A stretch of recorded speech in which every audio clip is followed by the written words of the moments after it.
Hello friends, భారతదేశంలోనే కాకుండా ప్రపంచవ్యాప్తంగా హార్ట్ అటాక్ ప్రమాదాలు ఎక్కువ అవుతున్నాయి.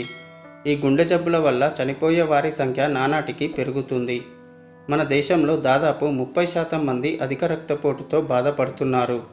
హై బీపీ ఉన్నవారు మరో 15% వరకు ఉంటారని అంచనా. దీనంతటికీ కారణం మనం అదనంగా ఉప్పును తినడమేనని వైద్య నిపుణులు చెబుతున్నారు. మనం తినే ఆహారంలో ఉప్పు లేకపోతే అసలు తినలేము. ఉప్పు లేని కూరలు, ఆహార పదార్థాలు అసలే ఉండవు. ఎందుకంటే ఉప్పుతోనే వంటల రుచి తెలుస్తుంది. ఉప్పు తక్కువైతే పర్లేదు, కానీ ఎక్కువైతే మాత్రం అసలు తినలేము. ఆహారానికి రుచిని చేకూర్చడంలో ఉప్పు యొక్క పాత్ర ఎంత చెప్పినా తక్కువే అవుతుంది. సముద్రం నుండి లభించే ఉప్పులో 40% సోడియం, 60% క్లోరైడ్ ఉంటుంది. మన శరీరంలో జరిగే జీవక్రియలన్నిటికీ లవణం చాలా అవసరం. ఈ లవణం మనకు ఉప్పు రూపంలో అందుతుంది. అయితే ఉప్పును మరీ అంత ఎక్కువగా తినకూడదు. ఎందుకు అనే విషయాలు ఈ వీడియోలో తెలుసుకుందాం. వీడియోని స్కిప్ చేయకుండా లాస్ట్ వరకు చూడండి. అలాగే ఇలాంటి ఇన్ఫర్మేటివ్ వీడియోస్ కొరకు మీ సపోర్ట్గా మా ఛానల్ని సబ్స్క్రైబ్ చేసుకోండి. సో లేట్ చేయకుండా let's get in to the video.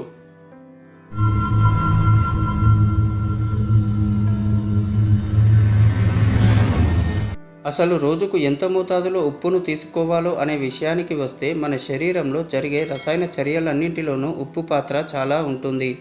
శరీరంలో సోడియం మోతాదు తక్కువైతే డీహైడ్రేషన్ బారిన పడడమే కాకుండా చికాకు, కోపం, కండరాలు పట్టేయడం వంటి సమస్యలు తలెత్తుతాయి. పోషకాహార సంస్థ చెబుతున్న లెక్కల ప్రకారం రోజుకు 6 గ్రాముల ఉప్పును తీసుకోవాలి. కానీ మనకు తెలియకుండానే ఎక్కువ మొత్తంలో ఉప్పును తీసుకుంటున్నాము. ఉప్పును అధికంగా తీసుకోవడం వల్ల శరీరంలో సోడియం అధికంగా చేరి రక్తపోటును పెంచుతుంది. ఉప్పును ఎక్కువగా తీసుకుంటే రక్తపోటు పెరగడం వల్ల గుండె సంబంధిత సమస్యలు, స్ట్రోక్ వంటివి వస్తున్నాయి. అంతేకాకుండా సోడియం ఎక్కువైతే కాల్షియం శాతం తగ్గి ఎముకలు కూడా వీక్ అవుతాయి. ఫలితంగా కీళ్ళ నొప్పుల వంటి సమస్యలు తలెత్తుతాయి. ఉప్పును అధికంగా తీసుకోవడం వల్ల మెదడులో ఆక్సిజన్ శాతం తగ్గి మెదడులో కణాలు దెబ్బతింటాయి. దీనివల్ల బీపీ ఎక్కువై పక్షవాతం వచ్చే ప్రమాదం ఉంటుంది. అలాగే ఉప్పు ఎక్కువగా తింటే మూత్రపిండాల సమస్యలు వచ్చే అవకాశం ఉంటుంది. నిజానికి మన శరీరానికి ఉప్పు కూడా అవసరమే.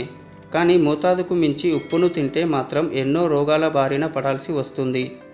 సో ఇది ఫ్రెండ్స్, ఏది ఏమైనా ఉప్పు మన ఆరోగ్యానికి ఎంతో మేలు చేస్తుంది. అది కూడా లిమిట్లో తిన్నప్పుడే. కానీ మనలో చాలామంది మోతాదుకు మించి తీసుకుంటారు. ఉప్పును ఎక్కువగా తీసుకోవడం వల్ల అధిక రక్తపోటు, గుండె సంబంధిత వ్యాధులు వచ్చే ప్రమాదం పెరుగుతుంది. అందుకే ఉప్పును తగ్గించాలని మనం హాస్పిటల్కు వెళ్ళిన ప్రతిసారి డాక్టర్లు చెప్తూనే ఉంటారు. ఈ వీడియో కేవలం మీ అవగాహన కోసం మాత్రమే. ఆరోగ్యానికి సంబంధించిన ఏ చిన్న సమస్య అయినా వైద్యులను సంప్రదించడమే ఉత్తమ మార్గమని గమనించగలరు. ఈ వీడియో కనుక నచ్చినట్లయితే లైక్ చేయండి, షేర్ చేయండి. అలాగే ఇలాంటి మరెన్నో వీడియోస్ కోసం మా ఛానల్ని సబ్స్క్రైబ్ చేసుకోండి. నెక్స్ట్ వీడియోలో మళ్ళీ కలుద్దాం. Thank you for watching.